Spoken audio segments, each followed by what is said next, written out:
नमस्कार दोस्तों, मैं रजनीश कुमार पांडे एक बार फिर से आपका हार्दिक स्वागत करता हूं आपके अपने चैनल वी प्रॉमिस यू पर। तो दोस्तों, उम्मीद करूंगा आप लोग पहले की तरह बहुत अच्छे होंगे, स्वस्थ होंगे और खूब मन लगाकर पढ़ाई कर रहे होंगे, क्योंकि आगामी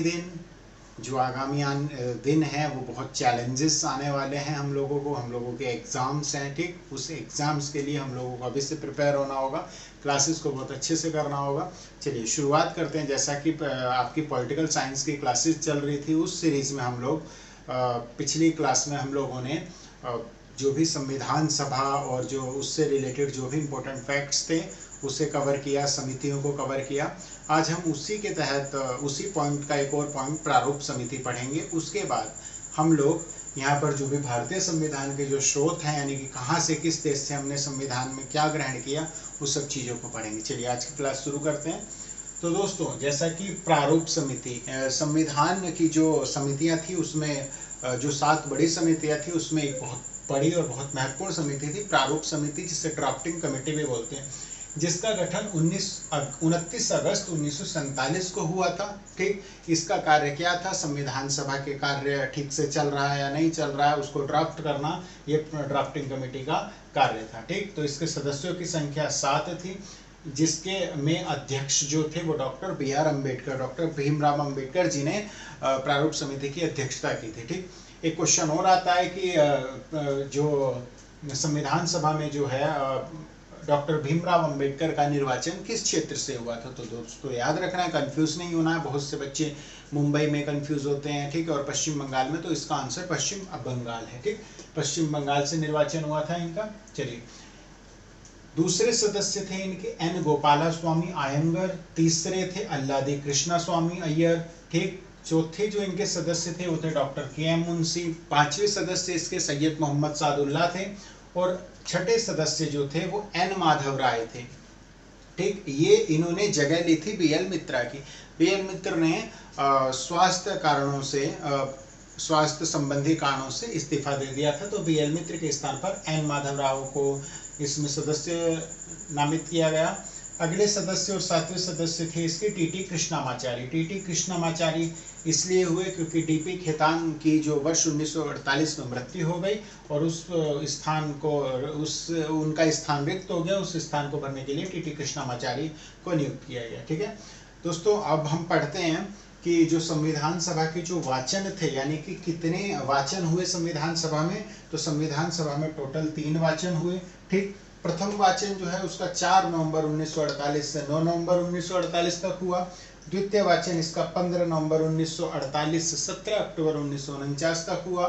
तृतीय वाचन इसका 14 नवंबर 1949 से 26 नवंबर 1949 तक हुआ।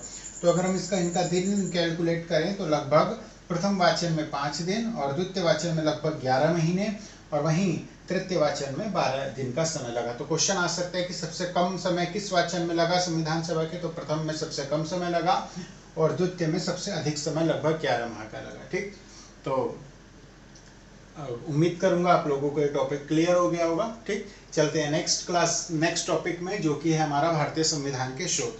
इसमें बहुत सारे इंपॉर्टेंट पॉइंट्स है और जो कहीं ना कहीं किसी न किसी एग्जाम में इस पॉइंट से क्वेश्चन फंसते हैं और सबसे ज़्यादा प्रायोरिटी होती है गलत होने की। लेकिन अब इस क्लास को देखने के बाद उम्मीद करूंगा आप लोगों का इससे रिलेटेड एक भी क्वेश्चन गलत नहीं होगा, क्योंकि हम लोग चीज़ों को कनेक्ट करके, कुछ ट्रिक्स बना के, आपस में एक दूसरे को कोरिलेट करके, ठीक, एक कहानी टाइप में इसे पढ़ेंगे और समझेंगे। सबसे पहले जो भारतीय संविधान के स्रोत हैं, उसमें मैंने आपको पिछली क्लास में भी, जब मैं आपको गवर्नमेंट ऑफ इंडिया एक्ट 1935 पढ़ा रहा था, तब भी मैंने बताया था कि भारतीय संविधान पे इस अधिनियम का बहुत ही बड़ा, गहरा और व्यापक प्रभाव पड़ा। ठीक, लगभग आज जो हम 395 अनुच्छेद देखते हैं संविधान में, उसमें से लगभग 250 प्लस जो अनुच्छेद है वो डायरेक्ट भारतीय शासन अधिनियम से लिए गए हैं। ठीक, वहाँ हम लोगों ने पढ़ा था लोक सेवा आयोग, ठीक है, न्यायपालिका, कैग जैसे जो प्रावधान थे वो भारतीय शासन अधिनियम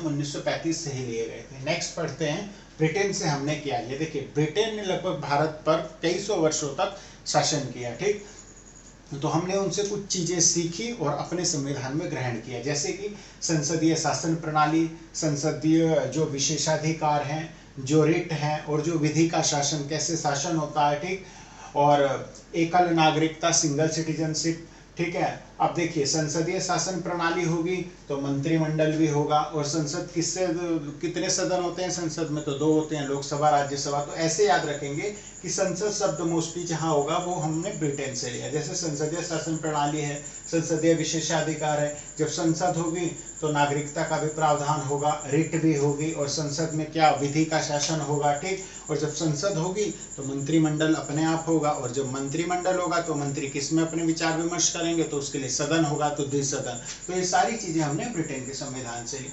अब बात करते हैं अमेरिका से हमने क्या लिया। अमेरिका के संविधान से हम लोगों ने क्या क्या ग्रहण किया। सबसे पहला मूल अधिकार। अब देखिए जब मूल अधिकार होगा तो किसी का मूल अधिकार का अगर हनन होगा तो फिर क्या होगा, न्यायिक पुनरावलोकन। तो न्यायिक पुनरावलोकन जैसे शब्द, जैसे प्रावधान भी हमने अमेरिका से लिए, ठीक। मूल अधिकार, न्यायिक पुनरावलोकन, ठीक। ये मूल अधिकार कौन देता है, इसकी जानकारी हमें, तो वो संविधान, ठीक। तो संविधान की सर्वोच्चता ये भी हमने अमेरिका से लिया, ठीक। जब संविधान होगा तो राष्ट्रपति भी होगा, तो राष्ट्रपति के निर्वाचन या निर्वाचित राष्ट्रपति का प्रावधान भी हमने अमेरिका से लिया। और जब राष्ट्रपति होगा तो उसे हटाने की जो प्रक्रिया होगी महाभियोग, ठीक। तो महाभियोग भी हमने अमेरिका से लिया। ऐसे ही कनेक्ट करके एक कहानी के रूप में बना के इन सब सारी चीजों को याद रखेंगे, ठीक। महाभियोग हुआ, ठीक।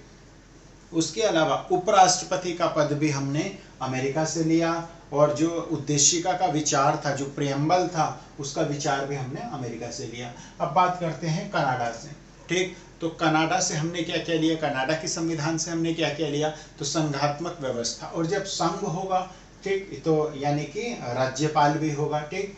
और जब संघ होगा और राज्यपाल होगा तो फिर क्या होगा, शक्तियों का विभाजन भी होगा, ठीक। शक्तियों का विभाजन होगा तो कुछ शक्तियां बच भी जाएंगी, जिन्हें हम क्या कहेंगे, अवशिष्ट शक्तियां, जिन पे फाइनल अधिकार किसका होगा, केंद्र का। तो याद रखेंगे संघात्मक व्यवस्था, संघ है, राज्यपाल है, और फिर जब ये होंगे तो शक्तियों का विभाजन होगा, कुछ शक्तियां बच जाएंगी जिसे अवशिष्ट शक्तियां कहेंगे केंद्र के पास। तो ये सारी चीजें हमने कनाडा से ली। वही बात करते हैं आयरलैंड से हमने क्या लिया। तो आयरलैंड से हमने डीपीएसपी यानी कि directive principle of state policy, यानी कि राज्य के नीति निर्देशक तत्व, ये हमने आयरलैंड से लिया, ठीक।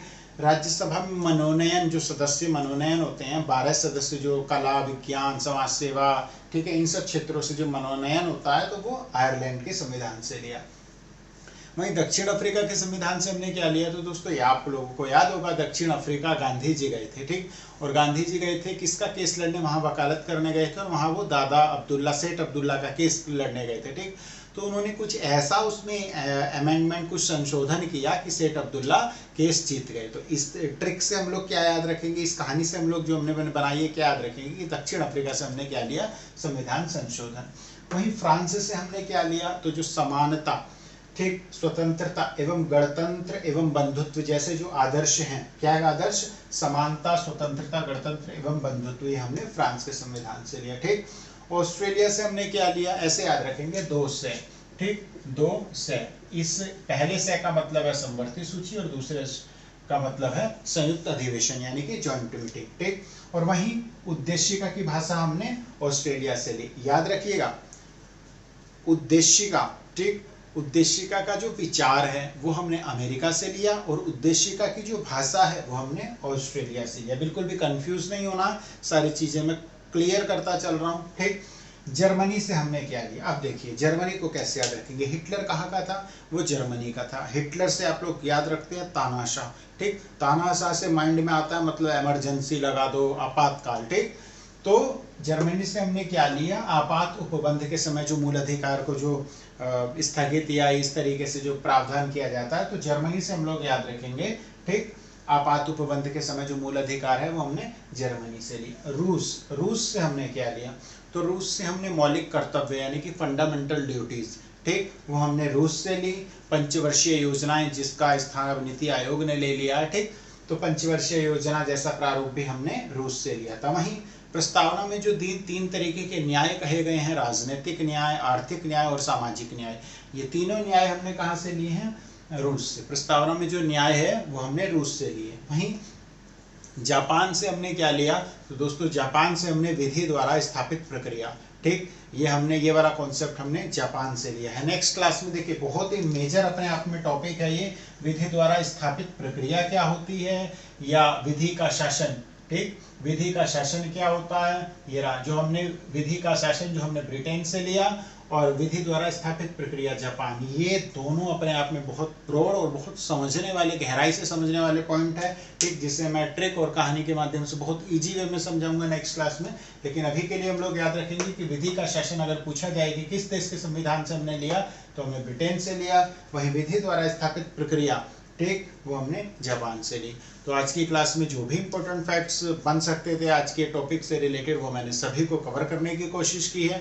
उम्मीद करूंगा अच्छे से आप लोगों को समझ में आ गया होगा। आप लोगों को ये अच्छे से समझ में तब आएगा जब आप वीडियो को बार बार देखेंगे, ठीक, या इस क्लास से short notes, sticky notes type बनाएं, तभी जाके ये सारी चीज़ें आपको क्लियर होगी और लॉन्ग टाइम, यानी कि जब तक आपका एग्जाम नहीं हो जाता तब तक याद रहेंगे। ठीक, तो दोस्तों खूब मन लगाकर पढ़ाई कीजिए। ठीक, मिलते हैं नेक्स्ट वीडियो में, तब तक के लिए नमस्कार। लेकिन चैनल को सपोर्ट करना नहीं भूलना। धन्यवाद।